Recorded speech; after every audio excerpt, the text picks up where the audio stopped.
Another beautiful day here in northern Arkansas, our future home.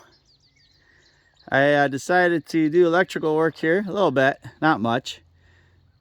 I think they might need at least one live outlet, so I decided to put one on the side of the box because all the main lines all have to be ran yet, and I don't really want to box anything on the inside. It'll be in the way in the drywall. So let's see if it works.